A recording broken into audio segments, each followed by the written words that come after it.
Some people might say, why do anything unless you can give it 100%? Well, because it might not be that easy. I'm Anna Gibbs, and this is your weekly dose of Monday Morning Mojo. And today we're going to talk about what it means to be fully present in everything that you do, and also why it can't always be sustained. Giving 100% all the time, it's just not possible and it's probably not sustainable. Yet there is, of course, a lot to be said about really being present and giving something your full commitment.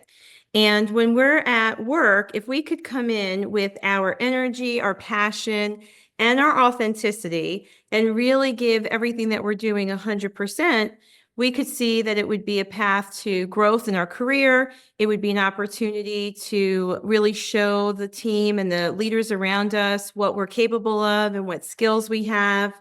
But what happens when that's really hard to do? And that is not to say that you won't be able to breathe new life and bring in renewed energy into your career and really into everything that you do when you decide to give something your all and when you decide to be fully present.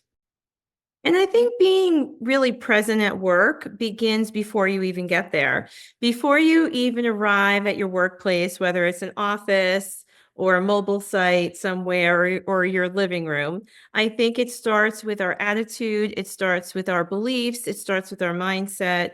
And, whatever we believe tends to be true because our perception is our reality. If your day can start with your intention to be truly present, to be able to really raise your level of awareness and your consciousness, to applying all your talents and your gifts every day, I think that's amazing. And it can lead to a lot of opportunity. It can also inspire people around you to do the same. I mean, regardless of your title, your role, or your duties, there is so much that you can bring to your organization, to your other teammates, to your clients, to your culture, to your company's growth. And there's so much that you can gain personally from that as well. I mean, when you walk through that door, ask yourself, am I bringing my whole self? When I log on to that meeting, am I going to show up and be present? Am I going to really lend to the conversation? Am I going to be engaging in what is happening around me?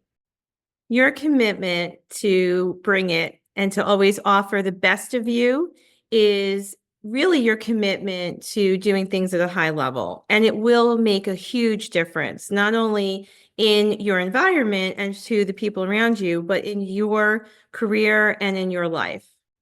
Look, there's a decision that has to be made about showing up. I think that we have to actually make a conscious decision to want to play full on and to really show up as our authentic selves and not to shrink back and not to hold back our talents, our ideas, our creativity. And I get it. This can be challenging to really show up as your authentic self. But imagine if if all of us did that more often, how dynamic would conversations be? How explosive could brainstorming sessions be? Imagine if we all decided to give 100% of ourselves every day.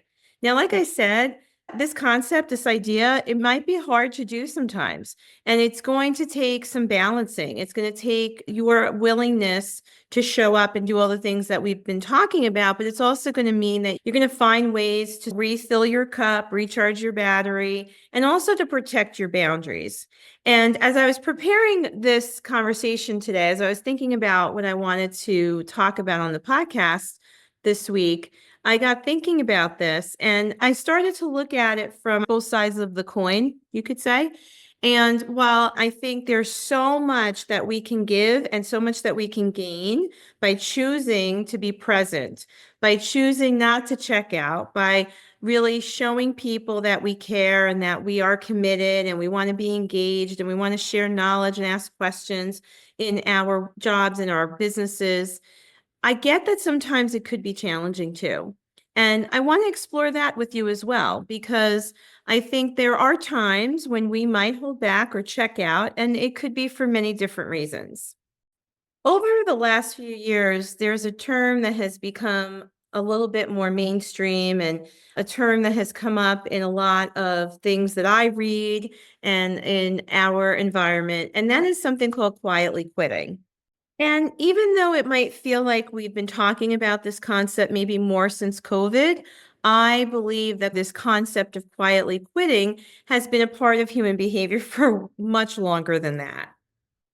So, quietly quitting means doing the bare minimum of what might be expected for you at your job, in your business.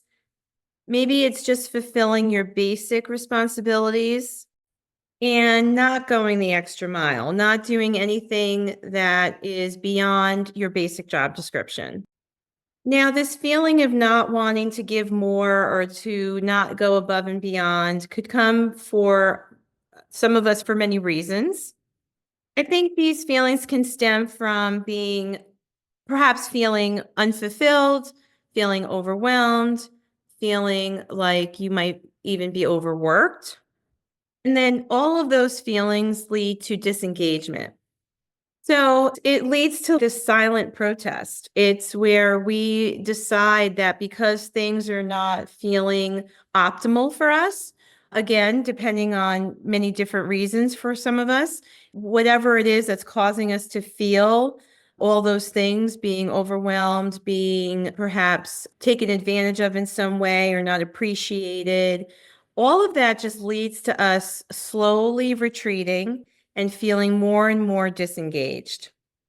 Now, it could also be a result of something more internal. It could be perhaps an internal conflict that you're experiencing in your personal life. It could be questioning if what you're doing is in alignment with your purpose and your passion. It could be related to unnecessary stress on you. But whatever it is, it causes us to disconnect and not only stop giving 100%, but really keeping us from even engaging with what's going on around us. So, if you're listening to this and you're thinking that this relates to you and what you've been feeling lately, first of all, I want to say it's okay because we're going to talk about maybe how you can work through it. But I think the first thing that you have to know is that the awareness around it is your opportunity. Awareness is our gift, it gives us choices. And because you're aware of this, now you can decide how you want to face it and deal with it.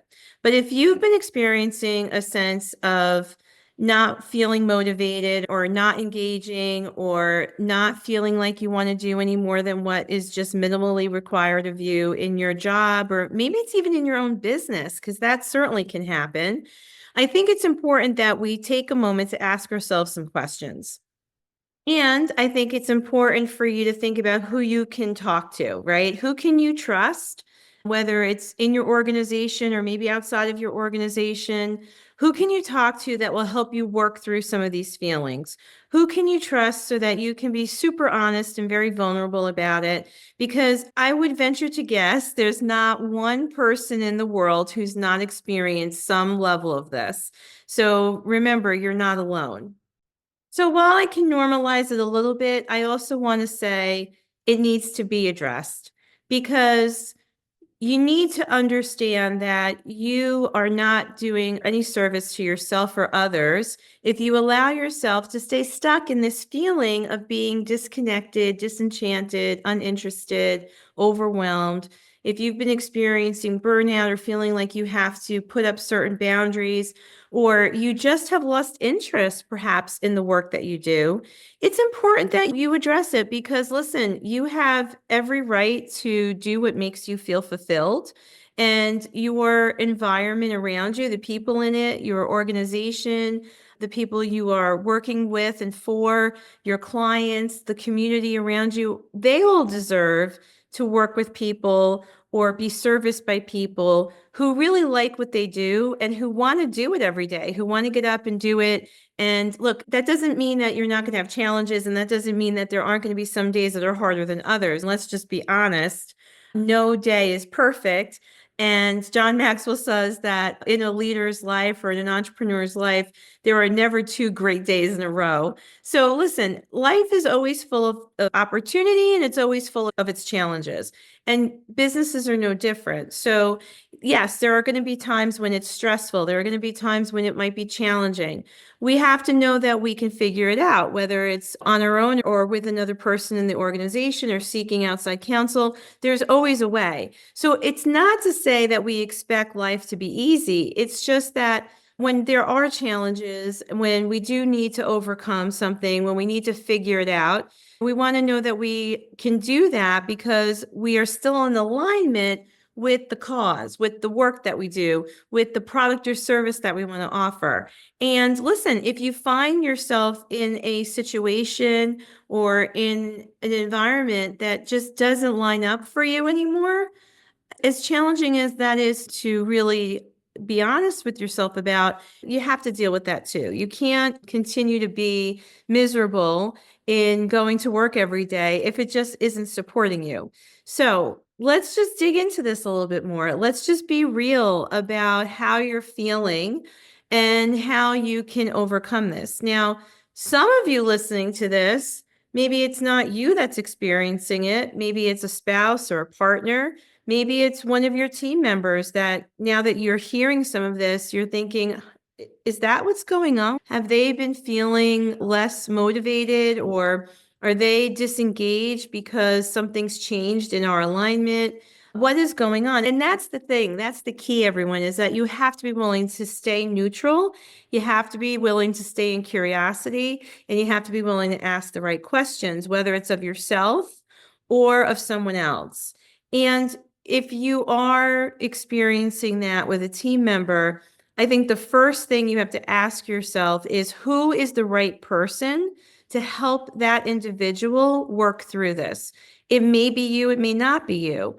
And so I think it's important for you to, if it's not you, be observant, but also be curious, don't judge, and be somewhat supportive. And I get it. When there's an individual in an organization who's really disengaged, who is not giving 100% of themselves on an ongoing basis, because we all have a day where we might check out a little bit. But I'm saying when you have a team member who's just not participating, who doesn't seem to have a lot of the same commitment or passion that others do, when they're checked out, when they're not contributing, when they're just doing the bare minimum. It's funny because we call this concept quietly quitting. It's really not so quiet. It's not such a secret because before long, everyone starts to know it. Everyone starts to feel it. And that's another reason why we have to address it. Because if you're the one who might be quietly quitting, you're doing a disservice to yourself and everyone around you because it does impact other people. It's certainly affecting you. I'm sure that it affects other areas of your life too. And it makes the rest of the team really question whether they can trust you, communicate with you. You might be putting extra work on other people, whether you know it or not. It certainly affects morale. It affects the culture, the productivity. This term, quietly quitting, as I say, is very quickly making itself known and it's making an impact on the people around you. So that's another reason why I wanted to really dig into this today, because I think that we owe it to ourselves if we want to live the best life that we can possibly live. And you should, right? Because this is your one chance at this life. There are no dress rehearsals. So there's nothing to say that you have to stay stuck in a job or on a path in your business that is not making you feel fulfilled, that is not in alignment with your values, that doesn't seem to give you the ability to express your gifts or use your talents or really line up with your purpose and passion. It may not be easy and it may not be something that will fix itself overnight, but I think if that is the case, you have to be honest with yourself and you have to be willing to make the choices that will bring you on a path that is more supportive and more in alignment with what you want to do with your time, with how you want to make an impact in the world. Nothing says you have to stay in any place that doesn't serve you. You have the ability to make changes and move anytime. So that's another thing that I think you have to be willing to accept. So again, I'm going to go back to what if this is someone you work with, that you're starting to realize that there is someone on your team or in your company that could be or has been quietly quitting. And what do you do then? So again, number one, who is the right person who can help them? If it's you, if you're their leader, their supervisor, then you owe it to yourself, to the company, and especially to that individual to address it. And I think that it's important that you have a lot of compassion, because it might be really a challenging time for this person. It might not be that they just don't care. There could be a lot of things going on that might have them feeling the way they're feeling and acting the way they're acting. And so I think you have to be willing to stay in curiosity, so be neutral. I think that you have to be willing to be a good listener and understand that it might be difficult for them to have this conversation with you. So, they may come to you first, but if not, I think it's important that you create a space where this person feels safe to share their challenges, to share their problems, their differences of opinion, their feelings. And you have to be willing to take the feedback. And I think that in listening, you're going to gather information, and then you should be able to craft some good questions to discuss it with them. And I think then it's important that both parties agree that they have to come to some sort of a resolution, right? And the resolution could take them in many directions. But the point of having the conversation is so that it starts to stimulate some differences, some changes, because things can't continue the way they are. So the person needs to agree that they have to be willing to take action, and you have to be willing to support them on that and hold them accountable to it. And that could be a lot of different things. You might discover that the person is a great talent and a great fit for your company overall, but maybe they're in the wrong role. And I've experienced that myself as a leader, where I had to be honest with myself and then that person and have that conversation to say, here's what I think you would be great at. What do you think? Or let's talk about where we could realign you so that you could really use your talents in a big way. And I've seen it happen where that has really just renewed that individual's spirit. They were able to really shine by using their talents more. They were able to get into their strength zone. They were able to find success, which minimized their feelings of stress. And that brought them really into the full expression of themselves, where they were able to really engage again and really succeed at a high level. And then by doing that, it brought other people up with them, right? So that could be one of the positive outcomes to come from having such an honest and what we call fierce conversation. And listen, the other thing that you might mutually discover is that the person is just not in the right environment at all. And it might be that they need to consider options, or you have to consider options, and possibly transitioning them out of the company or the organization is the result or the decision that's made. Whatever decision is made, I think it has to be done with open communication.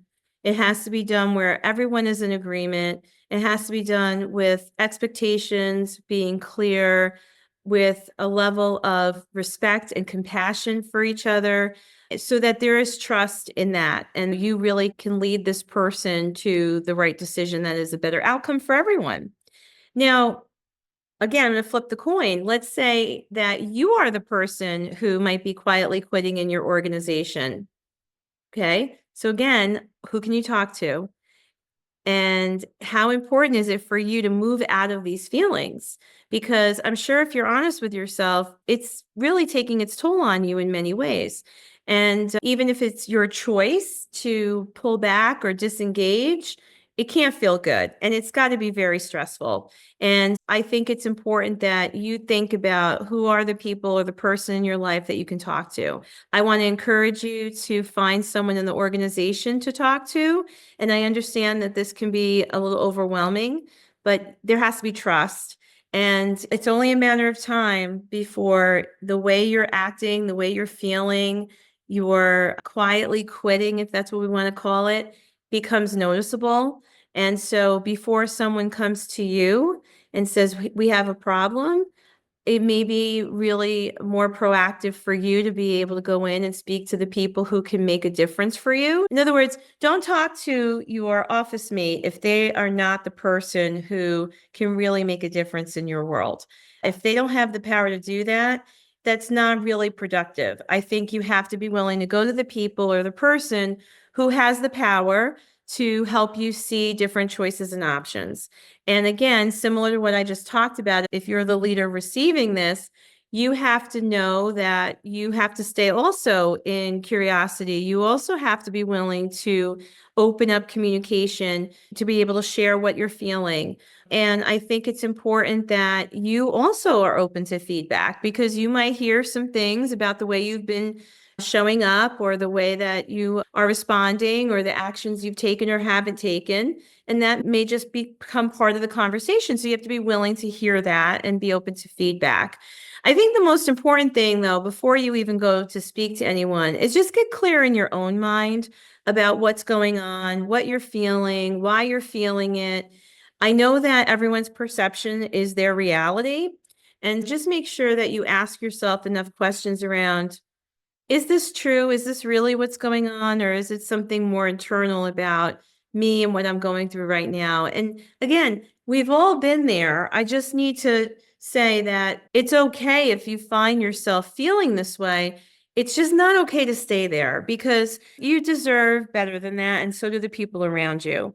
So when you really get clear about what's going on, I think it's also important, before you have the conversation with your leader or your supervisor, the owner of the company, whoever it is that can help you, then I think you want to come prepared with, even if you don't have all the answers, a desire, right? You want to express the desire that you want to move forward together, that this is something that you want to work through, or you are clear that this might mean that it's the end of the road for you in this company. Whatever the decision is, it's going to be okay, because you're going to put a lot of time and effort into thinking about this.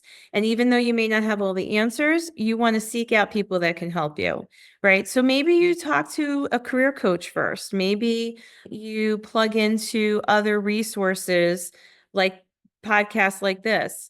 I think there's a lot of topics out there that can help you. I've touched on a lot of things here today. For instance, I recorded a podcast a few months ago, on giving and receiving feedback like a boss. So we'll put that in the show notes, because you might want to review the elements of giving and receiving feedback. That could be a way to prepare.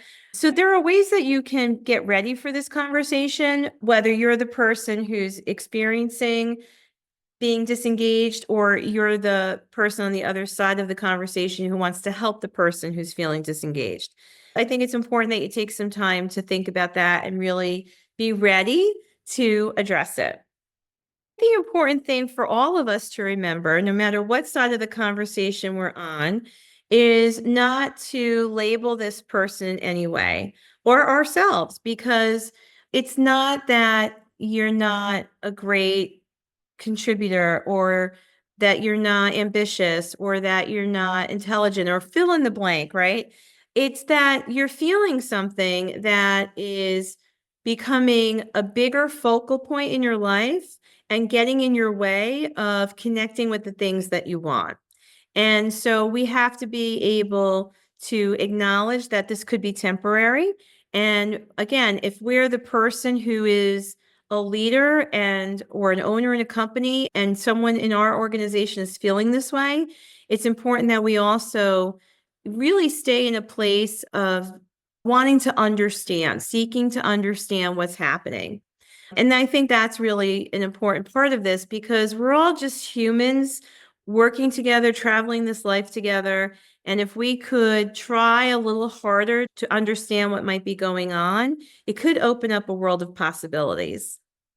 So, with a focus on how to move forward from this point, right? Now that you've become aware, it may not be easy, but it can be done with people who can support you. It can be done where you can offer that same support. I think it's important that we look at what our options are, because there's always options. And whatever the outcome is, if it's done with a degree of integrity, if it's done with honesty, if it's done with mutual respect, if we are really trying to peel it back and ask all the right questions, no matter what the outcome is, whether it's about recommitting and re-engaging or possibly moving on, then we know that we have done something for the greater good of everyone involved. And whatever the decision is, it has to be done with thoughtfulness, and it has to be done where values are aligned, where we as individuals feel like what we're doing matters, that we can make a difference, that we're doing it in an environment with the people that really lift us up and challenge us, right? It doesn't mean that we have to like everything all the time. Sometimes when we are feeling a little challenged by each other or challenged by our situation, our goals, the economy, the marketplace, right? Whatever it is, that's good because then it means that we have to think differently. It means we have to think strategically. It might mean we have to learn new things. It might mean that we have to be stretched, right? Which those things are great and very positive. So that's okay. But at the end of the day, I think we could all agree that we want to get up every day and feel excited about what we do, whether it's easy or hard or whatever you want to call it. It's just that it brings us some level of fulfillment, some level of joy. And I think that we all want to be able to create a career path that is meaningful to us. And it doesn't matter what you do in the organization. It doesn't matter what level you work at. It doesn't matter what department, what capacity. Every single person in that organization is important to its success, because nothing will work without all of us working together. So if you can find that kind of excitement and that kind of enjoyment in what you do, if you can feel like that is how you want to really contribute to the world, then that's empowering and exciting. Now, I know sometimes quietly quitting, just to go back to that for a minute, can also be an expression of, or it's an effort to establish boundaries or for us to be able to protect ourselves from giving a little bit too much. And I get that. Again, that probably means that you need to have a conversation with someone that can help you with it. Because if you feel like you truly are giving so much that you're risking burnout, then you have to address that too. And yes, burnout can be a result of people who care a lot, and I understand that too, but it's really not the objective, right? The objective is to always find ways when you give to receive, because you can't give what you don't have. So if you're constantly in a position of pouring out and you're not finding ways to have that cup get full, and the cup can be refilled within the work environment and also by the choices you make about how you're living your life and the habits that you have in your personal life, and a focus on self-care and a focus on a lot of other things. So again, I think it's just taking a moment and being aware of how you're feeling and examining it and asking the powerful questions. If this is what you've been experiencing, I'm excited for you because you have an opportunity now to ask yourself some questions about what to do next. And I believe that you have every opportunity and every ability to make whatever changes matter.